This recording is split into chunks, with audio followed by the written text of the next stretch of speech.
Hi everyone, good morning.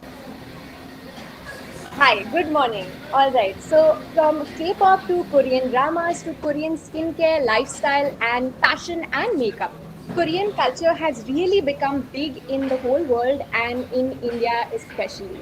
And the Swaddle brings to you the podcast Hello Hallu, releasing today, which is a six-part podcast series where we discuss how Korean entertainment has taken over India, from K-pop bands taking over our streaming platforms to Korean dramas being dubbed in regional languages in India.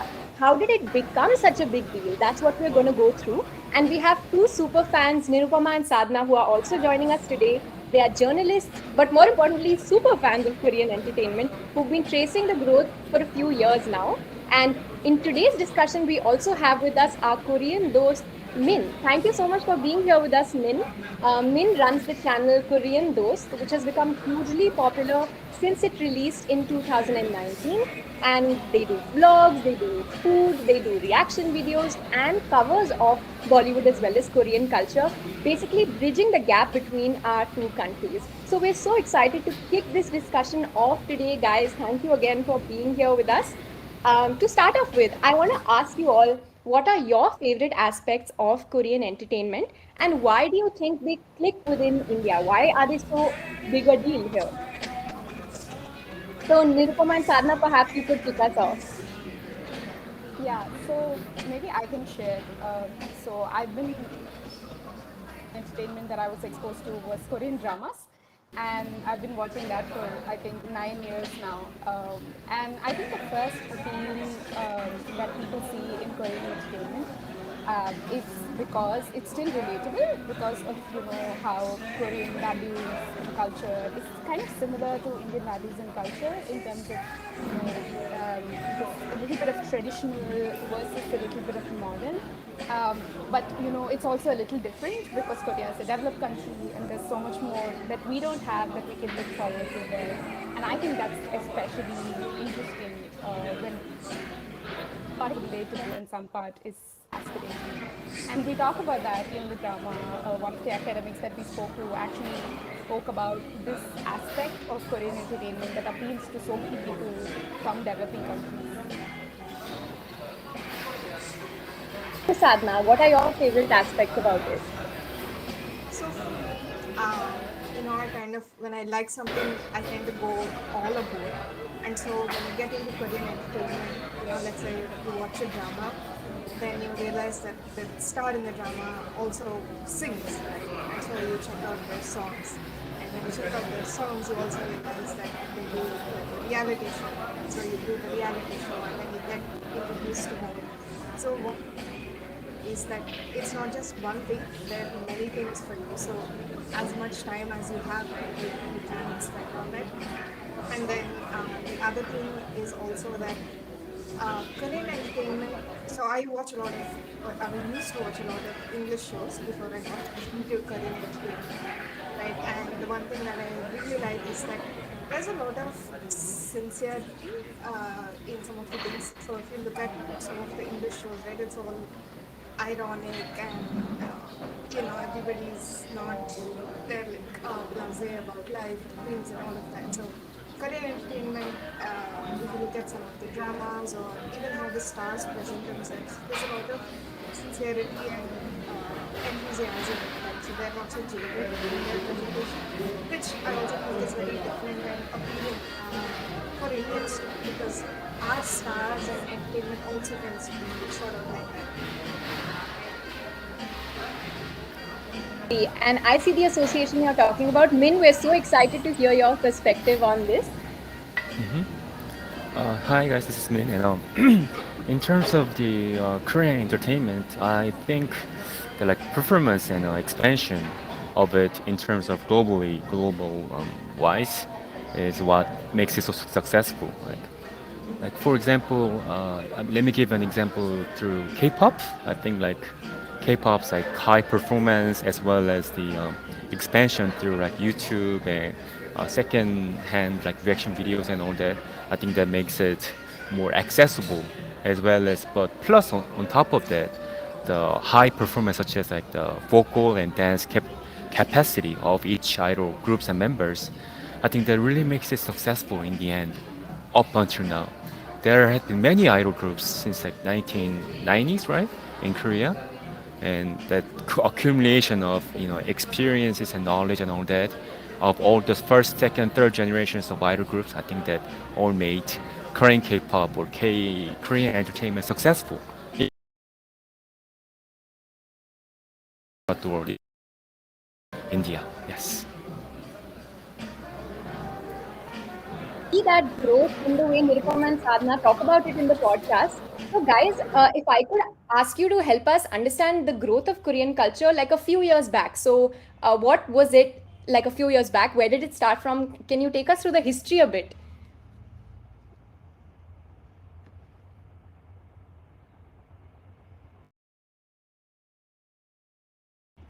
You're on mute, Sorry. Nirupama. Yeah. So I guess we are really in the pandemic. Yeah. So, one thing that people forget when we talk about Korea, that even though it has exploded now, we see it everywhere. It's on Netflix, it's everywhere. But it's been there in India for a very long time. In fact, it came to the Northeast way before. It's been there since the early 2000s in the northeastern part of India, and people, if you have friends who are from the Northeast, they would have grown up watching dramas from there, and in fact, interviewed a couple of people from the Northeast who talk about Korean dramas as a fond memory from childhood. So that is one thing, and in some parts of India, through cable and through Dish TV and things like that.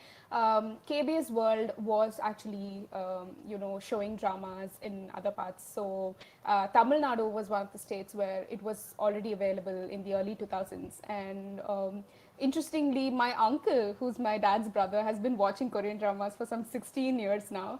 And yeah, so there are people like this. I think it used to be like a niche thing. Very few people used to follow it earlier.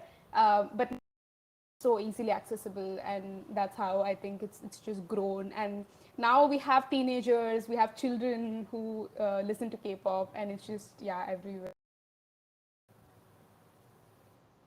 Give like I must tell this that when I told my dad we're doing this podcast, we're doing this event, the first thing was butter. Like now he knows yes, so I didn't expect that generation to know. That's really interesting because we don't look that back into when Korean culture would have entered India. And Min, I want to bring you into this. You've also entered into an Indian market fairly recently. So, what made you decide that? And as you run your channel, how do you see Indian fandom differing from other fandoms for Korean entertainment? You're on mute, Min. If you could unmute yourself. Thanks. Yeah, sorry. So the reason why me and Hurung, just me, entered into like this Indian industry was because we had been, or I had been in like foreign because I spent my a major portion of my childhood in the United States. And on top of that, when I came back to Korea, I got to know about like Indian like philosophy, religion, such as Hinduism or Buddhism and all those practices, and they got me fascinated about the culture of India. So that's how we get to start the channel called Korean Dost, and to talk about the fandoms of India for K-pop.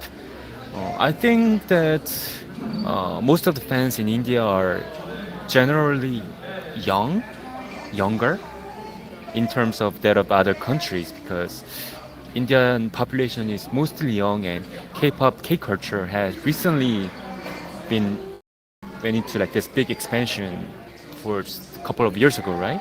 So most of the fans are very young and very passionate. So I think that's what I really see positive. Yeah, that's what I really like about Indian fandoms in Korea. Indian fandoms of K-pop. Yes. We definitely love it. And I want to bring in Sadhana here. Sadhana, you guys must have gone to events before the pandemic that gathered fans. And I've seen what those are like. Those are crazy. So perhaps you could give your inputs about what separates Indian fandom from other fandoms and what is that one special thing about it?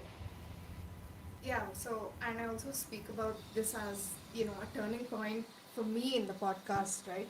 Where so I went to watch this documentary that BTS released sometime in 2018, and when I went to the theater, so I live in like suburban Hyderabad. It's not Mumbai, it's not Delhi, right?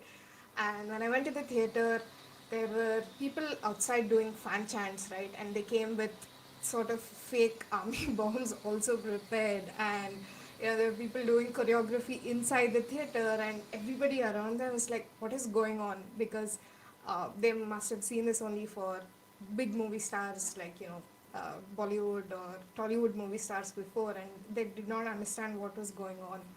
So, in terms of what makes Korean fandom unique in India, well, compared to other fandoms, one of the things is that it's made up majorly of women, young women, girls, right? So, if you look at fandoms of superstars like Rajnikant or some other South Indian Bollywood stars, right? If you look at their fandom, you would see mainly men, right, from different, whether it's cities, towns, whatever it is. But when it comes to Korean entertainment, you see it's majorly women. So if you go to any event, any concert, you see women actually, taking up space and sort of being very loud and passionate about their interests, which also, causes some men to be like, what is all of this? So we do explore some of this in the podcast also, right? We interviewed people who were on both sides, who were passionate women and also men who are actually, okay, this is interesting because it gives women the agency. So I think that in India, that makes it very, very different from the other super fandoms. To think about, do you think it's because Korean entertainment pushes those boundaries on how gender is represented and on how we stereotype genders, which shouldn't be the case at all? So do you think that's why it's so much more popular amongst women as well? I think so, definitely. Because one thing is, if you watch Korean entertainment, so I'm taking the case of Korean dramas, you realize that a lot of it comes with the female gaze, and this is because a lot of the writers of K dramas are primarily women. And so when you watch a drama, and I've introduced some friends to it recently, right, and they're like, I can see the difference is so stark when I look at an American show versus when I watch a K drama, right? How men are written is very new for fans. So that is why women get drawn to it more. At least K dramas, K-pop has both, but yeah, I think that's one reason. Right. Min, I'm curious to know that you've been to India. I've seen from your channel. So, what do you see the other side of the interaction? Like, how is Indian culture being perceived in Korea? And do you think that you see the same excitement?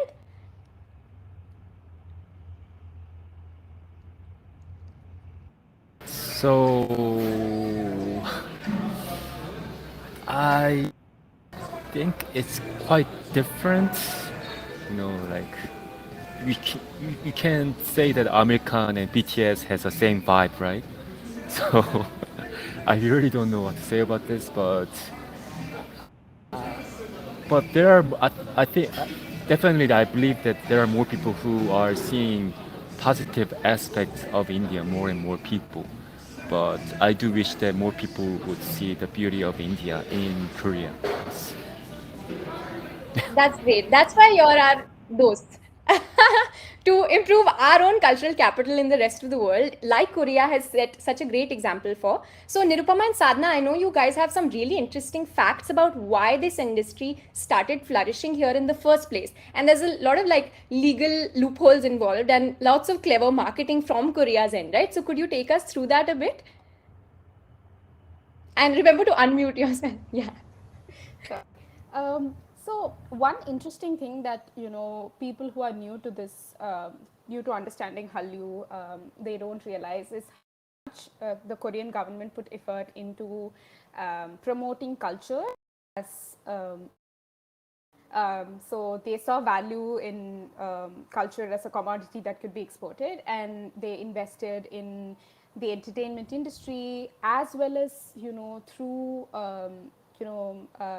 some things that they did not so it not so actively, but they sort of looked aside and did not really care too much about enforcing copyright issues, and that allowed for reaction videos and translated videos and all of these other things that are available now so freely and have been available for many years now. That sort of led to the explosion of Korean entertainment and accessibility across the world.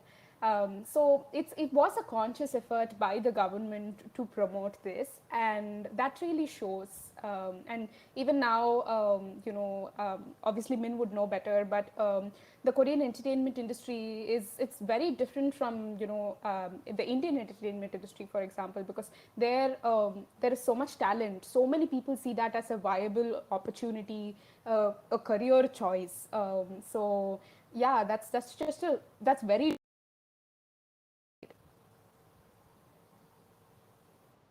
Thing. And Min, I wanted to bring you in here. Also, to kind of lighten the discussion, and definitely you must see this increase in Korean entertainment in how Korea has also marketed it to the rest of the world. And I wanted to ask whether you feel like you see that in Korea as well. And do you see Indians interacting to you differently because of this wave? Because we know that your channel reached 100K subscribers in just 3 months. So it's a very, very open arms kind of reaction, right? You're on mute. Okay, yeah. So first question, sorry. Basically, that Korea has done a lot to become a big Yeah. cultural voice in the whole world, and we see it working based on your channel's success, right? Ah, Do yeah, you yeah, yes, also? yes, yes. Yeah, that I agree. I think most of our success is all because of the things. All I don't know, our channel will reach this scale up until this point. So our sincere thanks to BTS and as well as other successful K-pop idols such as Blackpink. And yeah, does that answer the question or has I missed Yes, something? yes, it does. Yes, it does. And I'm just Okay. curious. There was this point in the podcast where Nirupama and Sadhana asked you how many kurtas you have in your collection. And Oh yeah. I also, right when I heard that moment, I was like, wow, these are more kurtas than me. So, love it that you're so integrated with Indian culture. Perhaps you could tell us about your interesting fan moments associated with, Indian viewers. What has been your craziest fan moment? Fan. I think the one of the, like you said, the kurtas that I've gotten, there was I have a lot, 30 I think. But other Wow. than that, I think some of the gifts, like creative gifts, were easiest moments. I'm receiving this pillow, right? Like a pillow for a cushion pillow, right? Where there's a picture of me and Hoon, like sitting next to each other, and there's like this alternating skin. So if you swipe down, it's like me and Hoon, and if you swipe up, it's like best friend forever. So it kind of gives like this not a best friend vibe, but more like just married couple vibe with me and Hoon, like two guys. So that was very awkward and crazy, but very special Yeah, moment. it sounds really special. Someone made the effort to design that. That's crazy. Yes, that was something that I could never get anywhere. Anyone could ever get. Yeah. And what about your favorite, like, Hindi film or Bollywood stars or aspects? What do you like most about that? It's, I think they're, to be honest, very crazy in a good way, right? Because like one actor, they make a appearance in multiple movies in a year, right? And they have to practice how to dance. They have to memorize the lyrics. They have to, uh, what is it like? Go through the script. They have to film. Like they have to film like from like noontime, right? Not noontime, like nighttime, like from like 1 a.m. to 5 a.m. maybe to avoid like annoying, as it loud situation, loud time period, I guess. So and so all those efforts, I don't know how they could possibly pull that up in just a matter of a year when they like Yeah. make an appearance in multiple movies, dramas. I can't even count. They do that. That's true. Looks like they're working round the clock, and you're very right. We've also heard about these overnight shoots and these crazy schedules, and yeah, it reminds me also of Korean idols. And Nirupama and Sadhana, you guys talk about how they're perpetually working. There's an album after an album. There is work that goes behind the scenes, ahead of the scenes. There's social media. So Sadhana, maybe you could weigh in. Like, do you think there are similarities in our cultures and how one performer is supposed to do it all? I think the similarity is in that the performance oriented. So if you look at a film star, right, you're also looking at their dance. Maybe they're going to one of these film fair or one of these award shows, right? And so there is a very similar vibe where if you like an idol, it's not an annual thing like it is for film stars here. It's more like a weekly thing, right? So if you put out an album, you go to Weekly Idol, you go to multiple music broadcast programs, right? So it can be six in a week, right? The week that you have your comeback, so that is when you release your album, and so that performance oriented culture, right, in terms of idols as well as some of the actors, that is similar. And also here in India too, you will become a fan of the persona, right? Not just the actor. When you're talking about superfans in Indian film, so that persona is also again, idols do carry out, and so it's even more interesting when it comes to K-pop idols because they switch personas depending on the album, right? So they think, oh, I'm going to be dark and wild and sexy in one, and then in the next one, they're going, oh, I'm going to be an alien who's just come to Earth and I'm going to explore what's here. So they even switch the personas. So if you're kind of attuned to being a fan of Indian entertainment, I think K-pop, K-entertainment takes it to the next level. Yeah. If there's anything we love to be, it's super fans.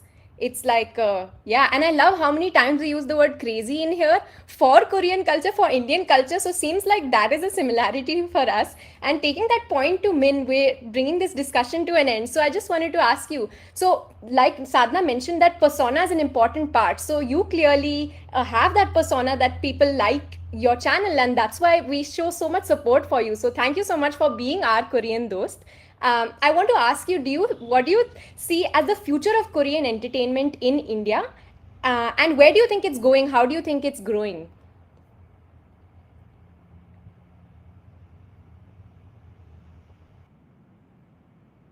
Well, I'm not an expert in that matter, but I think from the current trend, judging from the current trend, BTS and Blackpink make sense. I think, I hope that more this interaction would happen in terms of movie industries or drama industries as well, where Indian top actors or actresses make an appearance in Korean movie, and vice versa, Korean actor making an appearance in Indian movies for drama as well. So I would want to see more of that kind of collaboration, maybe for brands as well, like maybe car, maybe for like clothing brands. So if that would happen, I think it will happen. I hope that it will happen more frequently once the pandemic is coming to an end. And that's what I want to see whenever I'm in Korea or in India. For sure. We're hoping that some Korean and Indian influencers and marketers are listening to this because these are some great ideas. This is the time for more collaboration because we are seeing a wave which we've never seen before, right? So I guess for closing comments, I want to bring in Nirupama and Sadhana again. Where do you think the future of Korean entertainment is headed in India and maybe even the world? Is it set to take over the world? It's definitely something that is getting mainstream. It may not be mainstream yet, but it's definitely getting mainstream.